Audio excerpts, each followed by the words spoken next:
I'm Dylan Ratigan. I've interviewed nearly every CEO and most world leaders during the past 25 years. And now on Bootstrapping, I'm turning my attention to the new CEOs and the irrepressible entrepreneurs leading the next generation of innovation in the world.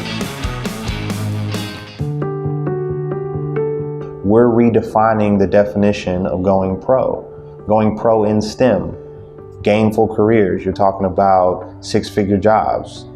These are things that can uplift families out of poverty. I mean, you have one person enter into the family making six figures when typically everybody's making 30 grand. You literally are lifting your family out of that situation little by little, year after year. And you're also doing something that you, inside of an industry that you love. So it's real. You think it's just, oh my gosh, I got to get him off this game. But like football, you need this, right? So that was the original measure of success. And now that we have, we're tracking things and we're tracking different metrics to see the type of impact we're making. It's really all about, we've got a STEM LMS on our platform where kids are taking lessons and learning all about careers related to STEM and technology. So going pro in gaming does not have to be playing the games. Going pro could be going to make a game. Going pro could be working in sound design, narrative design, game production, right? Game marketing, which is a huge landscape. It's one of the fastest growing industries in the world. Welcome back to tastylive. I am Dylan Ratigan. Joining us for another episode of Bootstrapping, Kerwin Rent. His company, Elite Gaming Live, goes back to 2014. He's a decade on the blocks. You can see him in front of us. What Elite Gaming Live? What is it? Yeah. Elite Gaming Live is a fusion of esports, which is competitive gaming, and education, which is essentially we're making education fun and engaging for kids because today, kids are really disengaged. There's a study going out with Gallup that around 50% of all K through 12 kids have just completely disengaged from the educational experience. And so I guess that on the one hand, I hear that and I think brilliant, and then on the other hand, I think, oh, what does it come to? You get sort of both horrified and inspired with a statement like that, but it leaves you with the idea that the risk in gamifying education is that it alters the nature of the education. I'm curious how you sort of navigate that. And then who decides what education is? What's the curriculum? Are we talking about history, science, everything? What's the domain of the curriculum, and how do you adapt it to a game?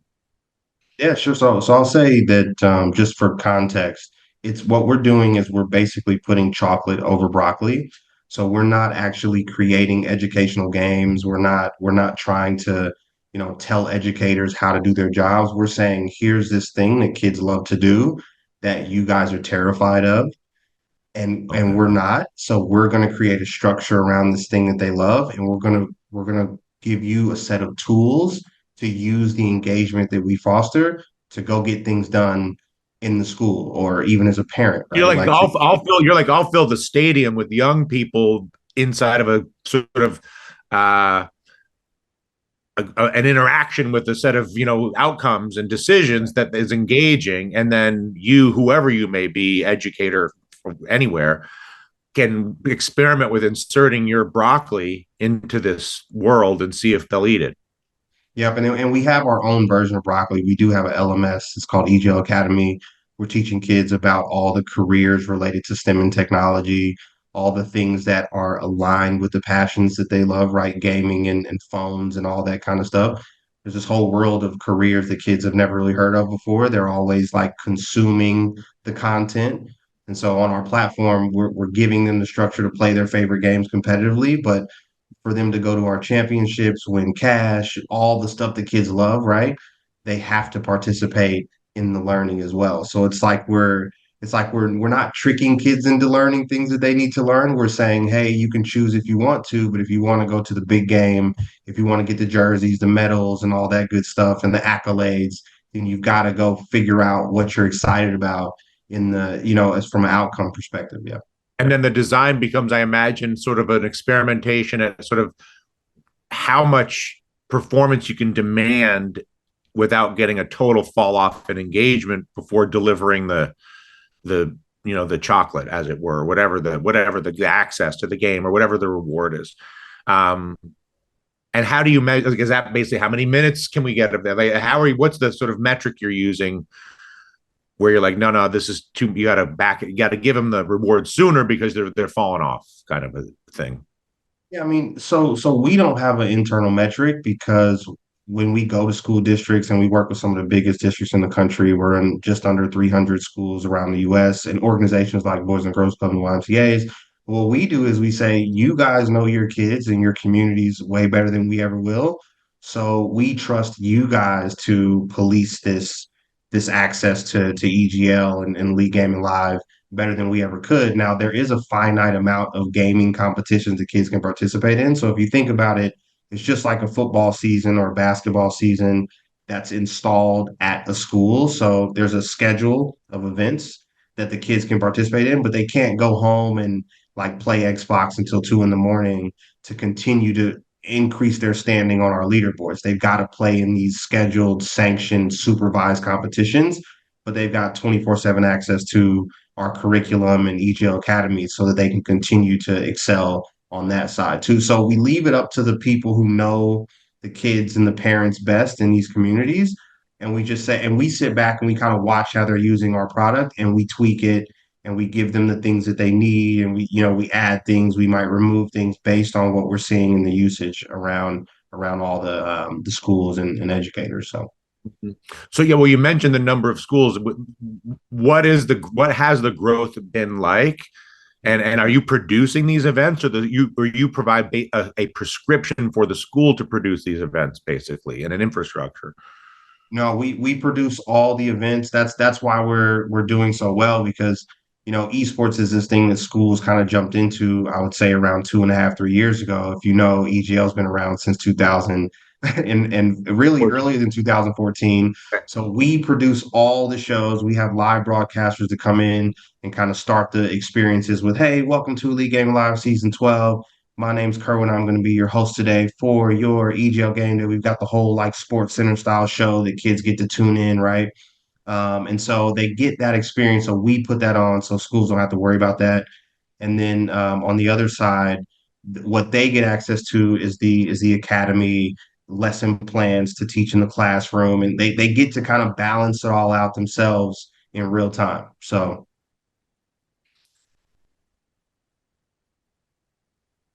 How do you reconcile? It was a philosophical question no one can yeah, answer, so I'm not going to ask it. But it just was related to screen time and young people yeah, and yeah, all that. And sort of like you're basically, it was just it's like on the one hand you're taking the screen addiction and accepting it, and then saying I'll manipulate it towards a slightly higher value proposition because of the nature of yeah. the content. Yep, On the other absolutely. hand, And you got to think about schools, right? Or think about kids, right? I'm 36. I had a mhm. healthy fear of my teachers, of my educators. I had a healthy fear of my parents, right? Kids nowadays are fearless. They have zero fear of any discipline, right? Especially at the school level. So you've got to have these new tools, right? And so there's like two things that kids love to do right now: play video games and be on social media. Schools are absolutely terrified of social media because of all the legalities and all the privacy concerns. It's warranted, right?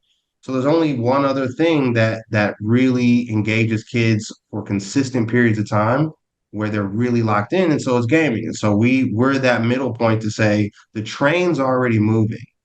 And unless we can stop this train somehow to get kids to stop playing games, and you've got game development studios, you've got all these publishers that are trying to make games as addictive as possible.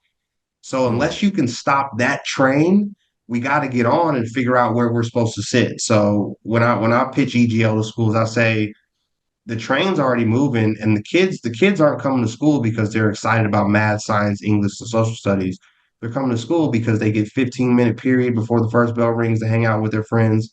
They get 7 minutes between every class to hang out with their friends, and they get after school 90 minutes to hang out. They're not coming to school anymore for the same reasons why we may have slightly used to, right? Like even me, right? I didn't go to school excited about English, but I kind of knew some of the value proposition there. I Kerwin, kind of Kerwin, Kerwin, right. no one did.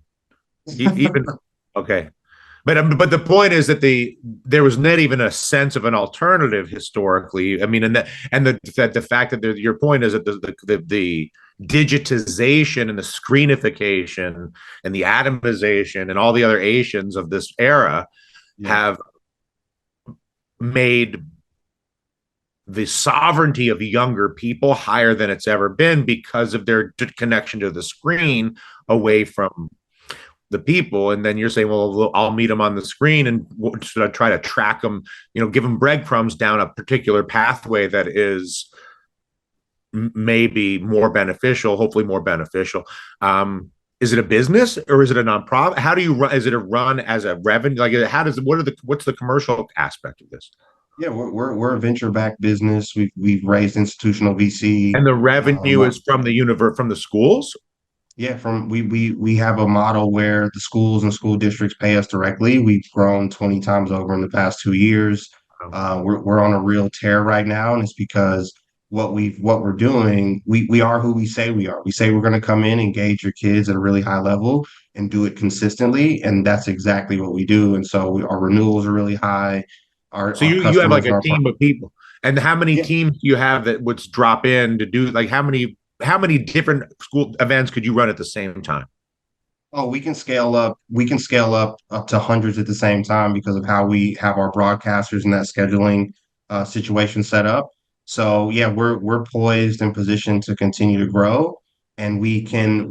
I mean, there's always growing pains when you're scaling pretty quickly, but I mean, we've seen a good brunt of them, and we've kind of weathered probably the biggest storm over the past, I would say, 12 to 18 months, and we've seen tremendous growth in that time period. So yeah, we're a revenue generating business.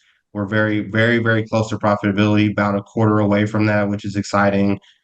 Hundreds of startups shut down in 2023, and I'm grateful to say that we did not shut down. We've got a fantastic team, and everybody's ramped up and performing. So.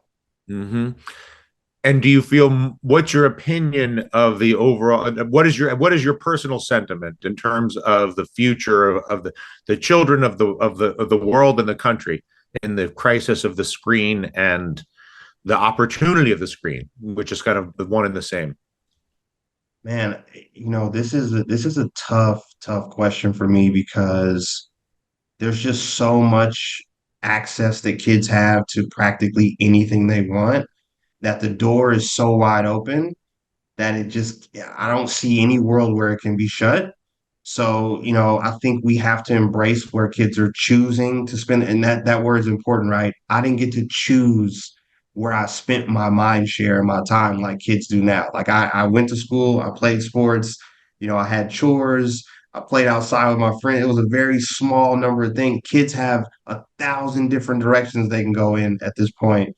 So we got to figure out what the biggest ones are, find where we're going to sit over there because we all have to live here, right? These kids are dropping out of school across the entire demographic spectrum, across the entire financial spectrum, right? Like kids are completely disengaging from the education system and they're going out here and trying to figure it out. And we all kind of have to live here. So either we're going to get on the train and figure out, and that's the same thing with social media, right? Schools need to find where they sit on social media because that's where all their kids are at. So if they continue to just be terrified of that world, the kids are just going to leave them behind, which is what we're seeing right now. But I mean, the future's bright, right? Some of these kids are so smart because they've had all this access to information, and we've got to find those kids and those groups and those kind of channels and bring the bright stars up and because they're going to help all of us, but it's just a problem that we all kind of have to look at and face because it's just you're talking about 55 million